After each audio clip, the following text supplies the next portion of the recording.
warahmatullahi wabarakatuh guys, jumpa lagi dengan saya. Yang pertama kita panjatkan rasa syukur kepada Allah Subhanahu wa Ta'ala yang menguasai pagi, petang hingga malam hari, jagat raya, bahkan alam semesta dan seisinya. Tidak lupa salam serta sholawat kepada Nabi besar Muhammad Shallallahu Alaihi Wasallam, Nabi akhir zaman. Jadi sebagai seorang Muslim, atau kita kalau mau atau sudah dikatakan sebagai seorang yang beragama Islam, tentunya kita yang pertama harus atau sudah membaca syahadat, sholat, zakat, puasa, bahkan pergi ke Mekah atau haji. Jadi yang kedua yaitu kita harus mengimani yaitu adanya Allah, adanya malaikat, adanya kitab Allah, adanya Rasul, dan juga terjadinya hari kiamat, bahkan takdir. Jadi ya, ini adalah salah satu syarat dan rukun kalau seseorang itu boleh bisa dikatakan seorang yang beragama Islam. Juga selain itu juga kalau di KTP itu, kartu tanda penduduk itu di Indonesia itu pasti akan tertera yaitu agamanya apa. Jadi kalau agamanya Islam ya Islam. Jadi kalau kita sudah memenuhi syarat atau memenuhi syarat dan rukun jadi seorang Muslim, seperti yang saya katakan di atas, yaitu meyakini rukun iman dan rukun Islam, dan kelanjutannya adalah kita tentunya harus mengamalkan, menjalankan perintah-perintah sebagai seorang Islam yang tentunya menjalankan hukum-hukum dari agama Islam atau dari Allah. Jadi itu sesuatu yang wajib dan harus berusaha kita lakukan. Jadi pertanyaannya di sini adalah mungkin ini jarang sekali dibahas di media sosial maupun di media-media dakwah, guys. Jadi pertanyaannya mengapa seseorang itu atau saya atau kamu itu memilih agama Islam. Jadi pertanyaan ini mungkin tidak pernah kita jumpai, bahkan jarang dibahas di mimbar-mimbar dakwah. Jadi kalau menurut prediksi saya atau menurut pemikiran saya, jadi seseorang itu memilih agama Islam atau meyakini bahwa Islam itu agama yang benar, tentunya yang pertama, jadi seseorang beragama Islam itu menurut pemikiran saya yaitu yang pertama mungkin saja dia itu memang silsilah keluarganya memang dari orang yang sudah beragama Islam. Dan yang kedua, dia mencari tahu sendiri atau belajar sendiri baik otodidak maupun di ponpes-ponpes mengenai kebenaran agama Islam itu sendiri. Dan yang ketiga, mungkin saja dia hanya elok-elok bawang atau istilahnya itu hanya ikut terbawa keadaan karena memang situasinya atau mayoritas lingkungannya, tetangganya, bahkan daerahnya itu beragama Islam, ya ikut-ikutan beragama Islam. Juga ada yang memang dia masuk agama Islam atau memeluk agama Islam itu karena memang dia mengalami peristiwa yang luar biasa. Itu peristiwa yang luar biasa, entah dia itu dulunya itu sakit yang luar biasa, setelah dia sembuh, akhirnya dia masuk Islam, dan ataupun dia memang pernah mengalami peristiwa-peristiwa yang tentunya ada sangkut pautnya atau mendapat satu mimpi atau satu firasat, bahkan satu cahaya dari Allah, dan akhirnya dia masuk Islam karena suatu peristiwa yang luar biasa. Jadi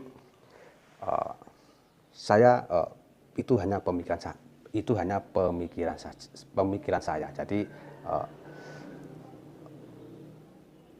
lain-lainnya itu di luar pemikiran saya. Itu cuma pemikiran saya, perakiraan saya.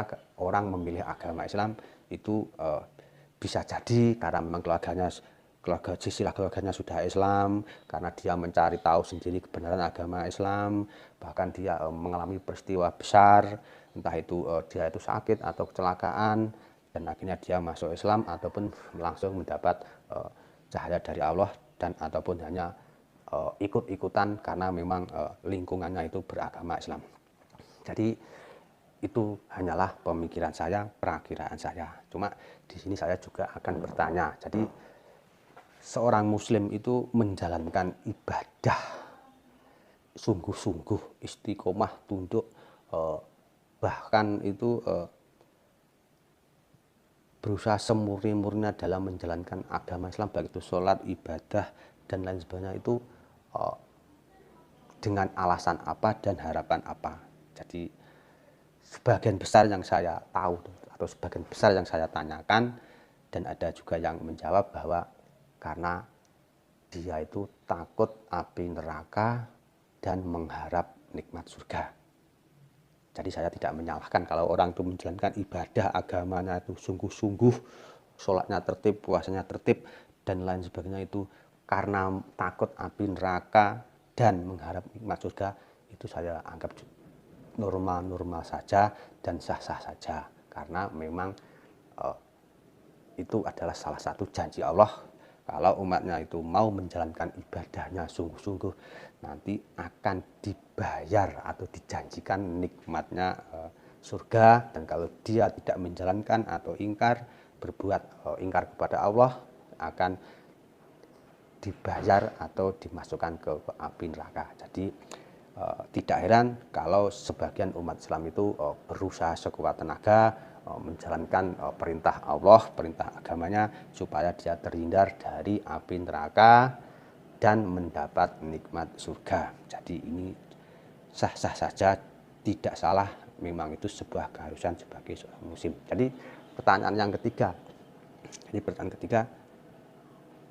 jadi kalau seseorang imannya, jadi dia memang sudah iman, jadi sudah iman adanya Allah, hari kiamat, surga, neraka, itu sudah iman. Jadi kalau seorang muslim imannya itu hanya sebatas mengharap mengharap nikmat surga dan takut kepada api neraka, menurut pemikiran saya bahwa iman seseorang itu belum sepenuhnya benar. Jadi saya tidak mau mengatakan sempurna, karena di dunia itu tidak ada yang sempurna. Jadi iman seseorang itu belum sepenuhnya benar.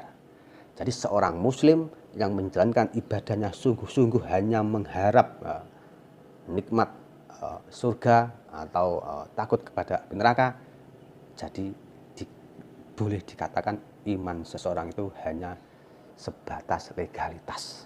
Jadi hanya sebatas legalitas, sholat, puasa, zakat, mengharap nikmat surga dan takut kepada neraka. Ini yang dinamakan iman legalitas. Jadi di atas iman legalitas itu nanti ada iman lagi. Jadi ini menurut pemikiran saya. Jadi seseorang yang dikatakan seseorang yang menjalankan ibadah atau menjalankan perintah Allah hanya karena mengharap nikmat surga dan takut kepada api neraka, bahwa iman seseorang itu hanya sebatas legalitas. Dan yang keempat, jadi apa sebutan iman seseorang itu kalau di atas iman legalitas ini? Walaupun iman legalitas itu juga sudah benar, sudah baik, tapi ada hal lagi yang lebih baik dan lebih benar, yaitu iman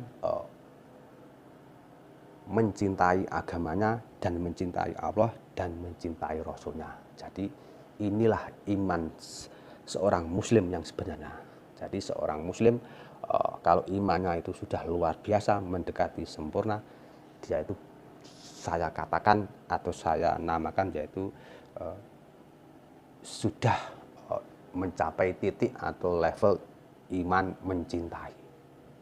Jadi ada iman legalitas, iman mencintai. Jadi seseorang muslim yang sudah mencapai titik iman mencintai, lah ini sudah saya katakan luar biasa.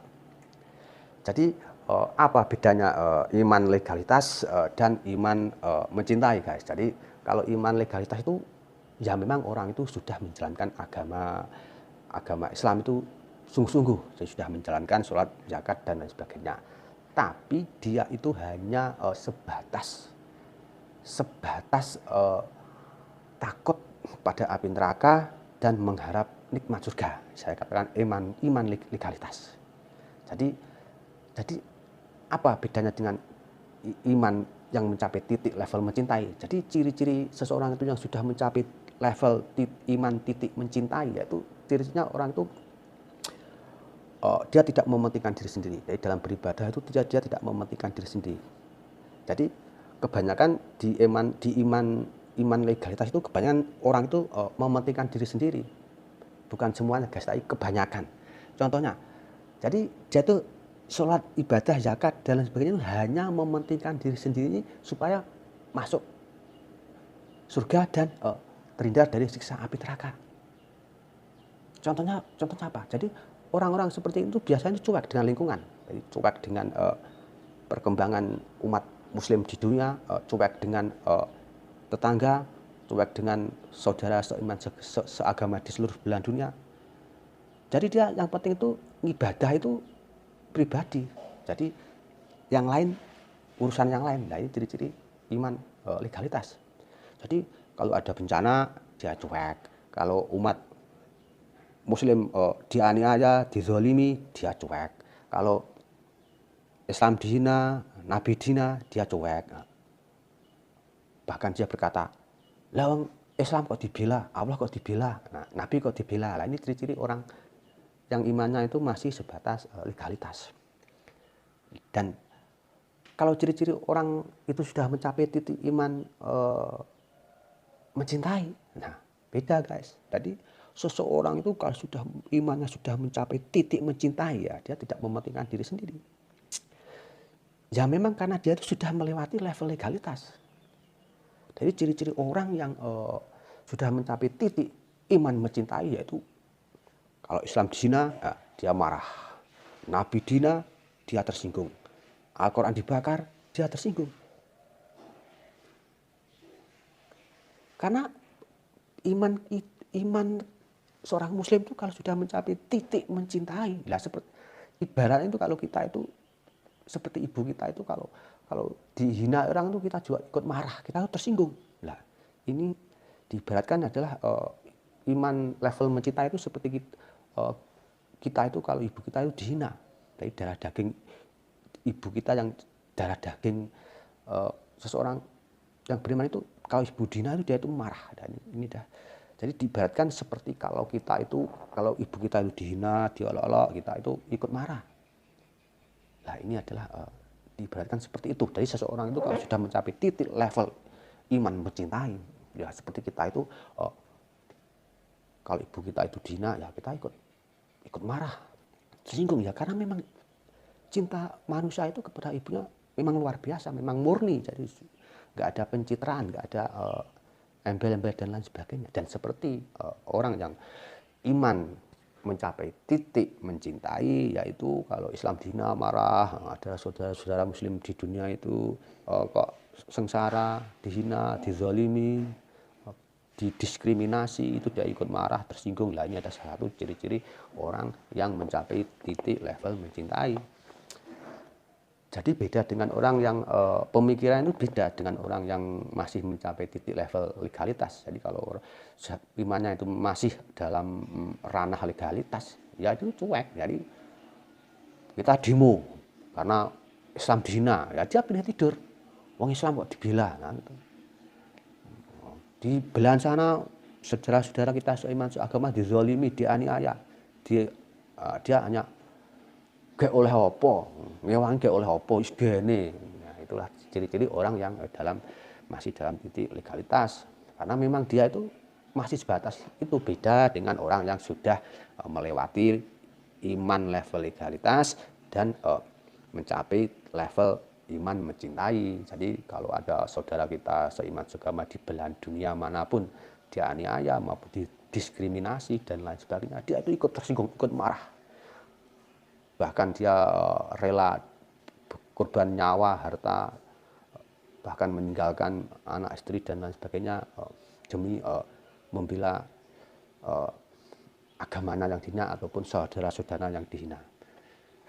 Kok bisa begitu? Pertanyaannya, ya karena memang itu dia itu sudah pada titik level mencintai, dia tidak mementingkan diri sendiri. Dan ibadah itu tidak hanya mementingkan diri sendiri, tidak hanya mengharap nikmat ataupun surga ataupun supaya terhindar dari siksa api neraka. Karena memang sudah tidak mementingkan diri sendiri. Karena memang puncak dari sebuah iman itu memang jihad fisabilillah. Walaupun jihad itu sendiri tidak mungkin diterapkan di sekarang ini karena memang belum ada ulil amri yang dijadikan satu komando. Jadi memang umat Islam itu belum punya satu iman. Jadi jihad di sini juga jihad membela kaum muslim, jihad belajar, jihad bekerja, baik belajar sains, belajar dan lain sebagainya supaya Islam itu maju dan disegani dalam percaturan dunia. Jadi guys, dari ciri-ciri orang itu yang masih imannya itu masih dalam level legalitas, yaitu kalau Islam dina dia itu cuek, Al-Quran diinjak-injak cuek, saudara-saudara seagama di dunia dianiaya maupun didiskriminasi, dia itu cuek. Ya karena memang dia imannya hanya mementingkan diri sendiri, sementing sholat ibadah nanti masuk surga. Beda. Jadi kalau imannya orang yang sudah mencapai titik level mencintai, yaitu kalau Islam dihina dia ikut tersinggung, kalau Al-Quran diinjak dia ikut tersinggung, kalau saudara-saudara seiman seagama di dunia dizalimi, didiskriminasi maupun dianiaya, bahkan tidak bisa makan, dia itu ikut marah, ikut prihatin, bahkan rela mengorbankan baik harta, nyawa, keluarga, dan lain sebagainya. Dan ini adalah salah satu ciri-ciri orang yang mencapai titik level mencintai. Jadi demikian guys. Jadi sebagai seorang Islam, jadi yang pertama tadi, orang boleh dikatakan orang Islam bila dia itu meyakini Allah itu ada, malaikat ada, Rasul juga ada, kitab itu juga ada, hari kiamat itu benar, takdir itu juga nyata, juga membaca syahadat, sholat, zakat, puasa, dan pergi ke Baitullah. Jadi, dan yang kedua yaitu seorang muslim itu ada dua tingkatan iman, yaitu iman dalam level legalitas dan iman pada level mencintai. Jadi semuanya adalah benar, tidak boleh disalahkan karena memang semuanya itu butuh proses. Jadi seseorang itu kalau mencapai titik level mencintai itu tentunya harus dulu melewati iman pada level legalitas. Jadi semua butuh proses. Kembali ke kita bagaimana kita mengembangkan diri, bagaimana kita supaya iman kita itu semakin kuat, semakin maju, bagaimana ilmu agama kita itu semakin mumpuni. Tentunya sebagai seorang muslim kita harus berusaha sekuat tenaga mengembangkan diri supaya kita bisa mencapai iman titik level mencintai, dan tentunya kedepannya supaya umat Islam itu disegani dalam percaturan dunia. Demikian dari saya guys, kurang lebihnya mohon maaf sebesar-besarnya. Wassalamualaikum warahmatullahi wabarakatuh.